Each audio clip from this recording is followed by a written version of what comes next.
All right, what's up guys? New location here. We are at Muscle Mind Movement. It is another one of the gyms that I work at here in Massachusetts. It is located in Burlington. So we're here. I am going to record my workout and we're gonna talk a little bit, gonna chat, gonna riff. The theme for this week is understanding your emotions. All right, and it's not just, am I happy or am I sad? It's what triggers my emotions? How do I react when I feel certain emotions? And how do I understand and correct for myself, right? How often do you feel emotions and realize that you're acting unconsciously? We want to talk about how can you take control over those emotions, right? Again, it's like a thought. It is not who you are. You aren't your emotion. Generally, your emotions are a reaction to some external factor. And you're now adopting, I'm angry, I'm happy. That's not you, right? You can feel and express those emotions in a healthy way, but you don't have to embody them. That might have been a little profound. That came right off the top of the head.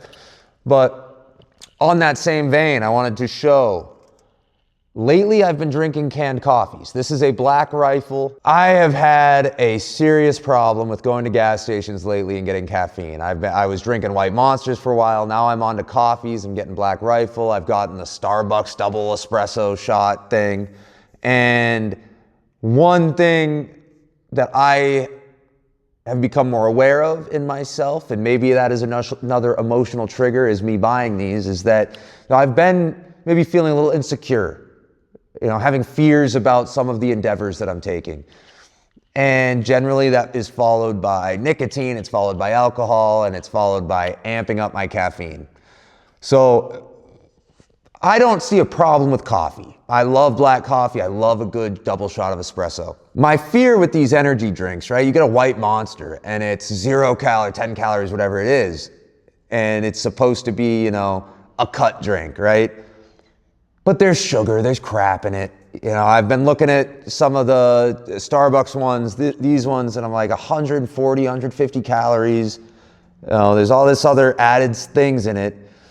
And I'm a big believer that if you believe in the positive outcome, that's the outcome you'll see. If you believe in the negative outcome, that's the outcome you'll see.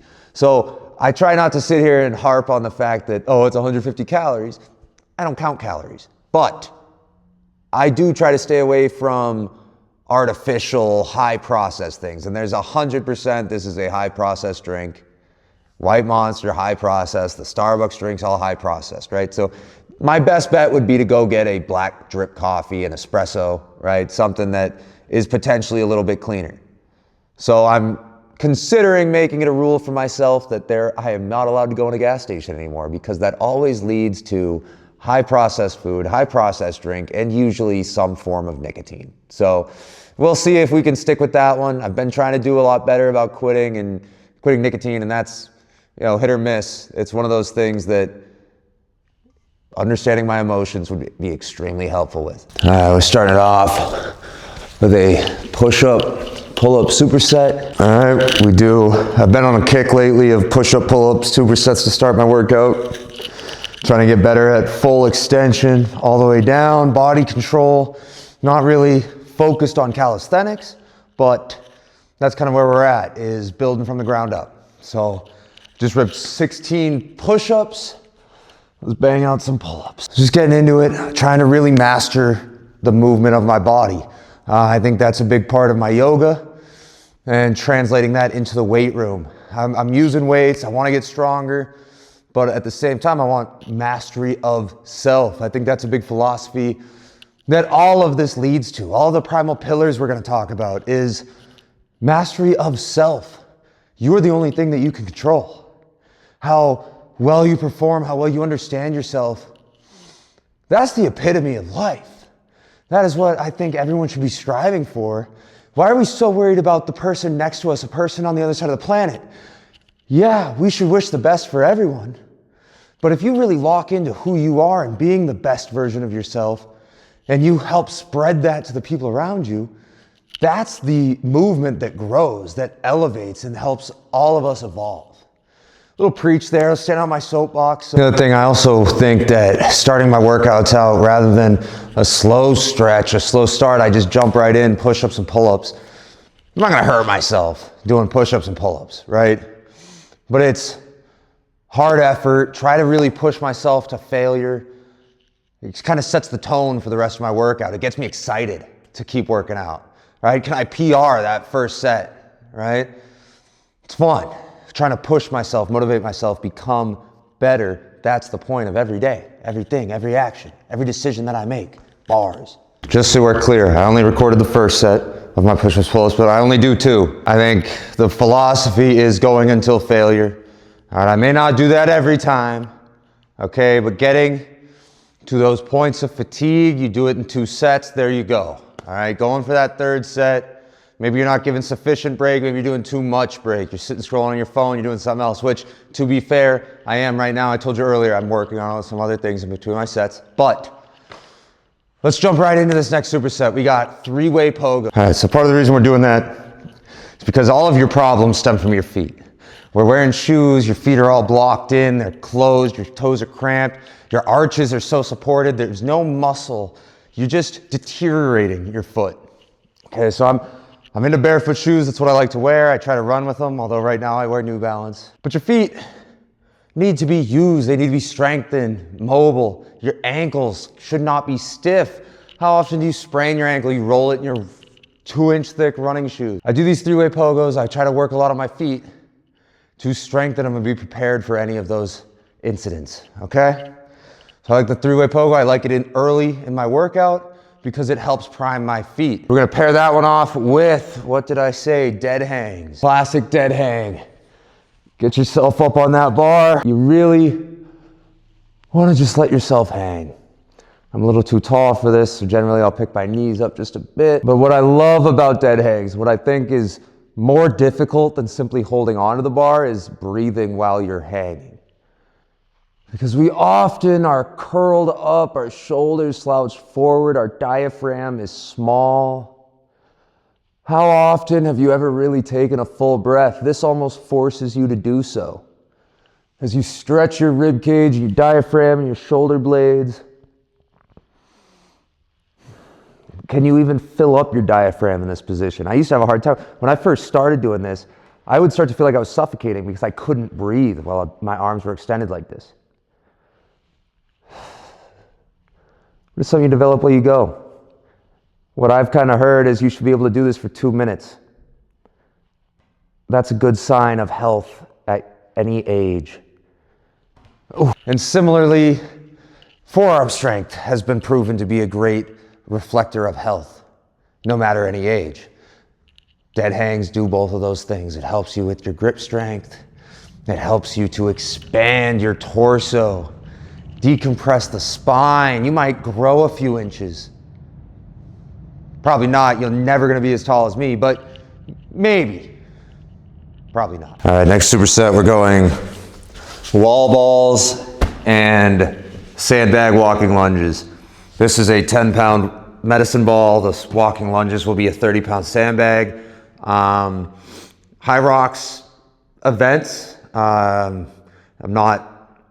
I don't have a race coming up, but I am hoping to do one in the future. So really trying to set my training around high rocks and a marathon that I do have coming up, the Chicago Marathon. Trying to get a feel for how the events operate, working on my cardio, and see what happens. We'll jump right in. So I got a 10-pound ball here. Now, I don't know how heavy the high rocks ball is supposed to be. This is just the heaviest that I have access to. So those 25 reps, going for reps. Kind of see what's up.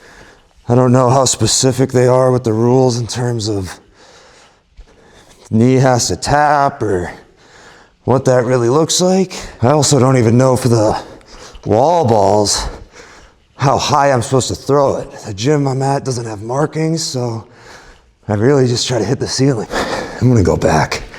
I was originally planning to just do half. Next superset we have is we're running on the Assault Runner Pro. It is a self-powered treadmill, so it goes off of my pace. We're gonna be running 400 meters, superset that with 30-pound dumbbell hammer curls.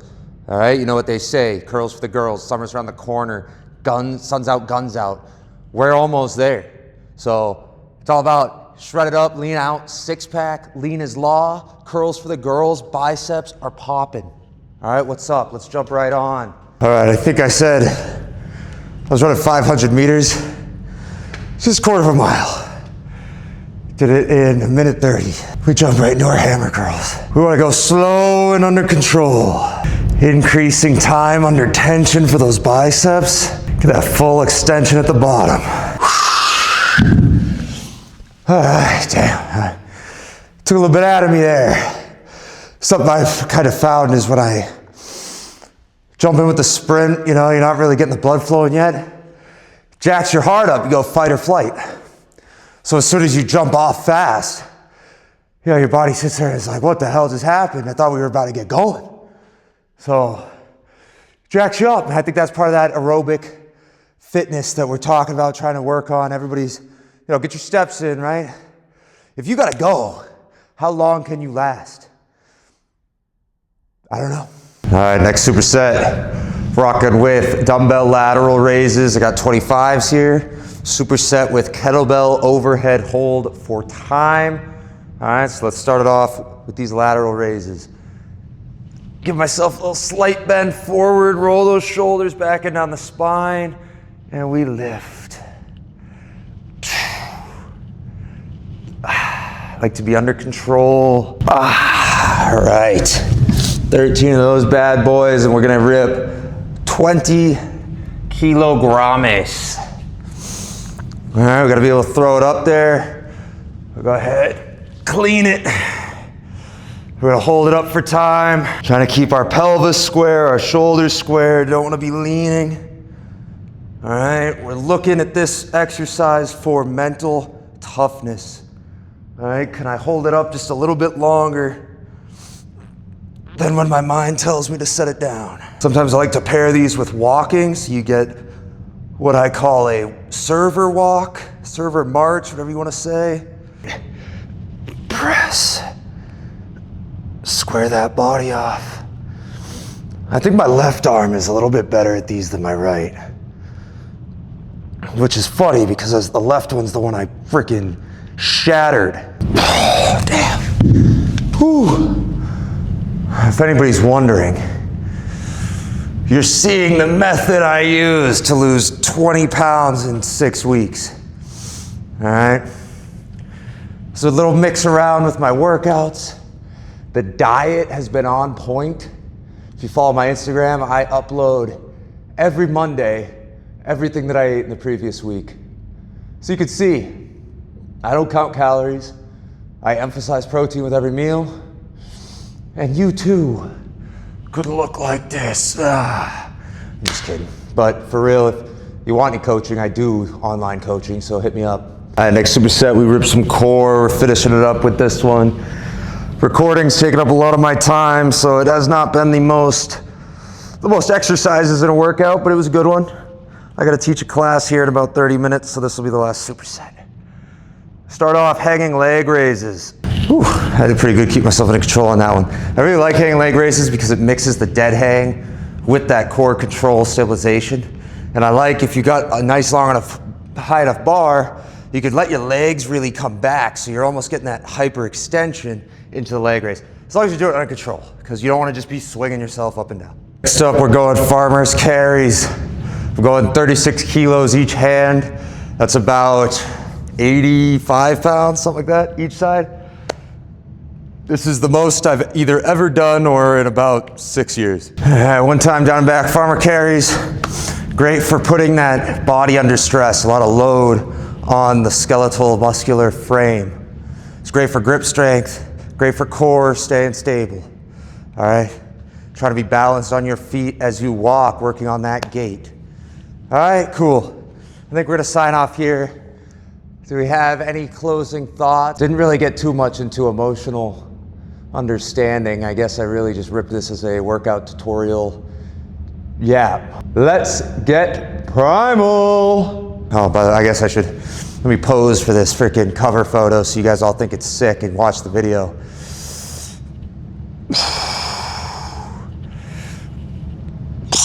This is freaking 200 pounds. As lean as I think I've ever been. I haven't weighed under 200 pounds since 2016, so. Oh.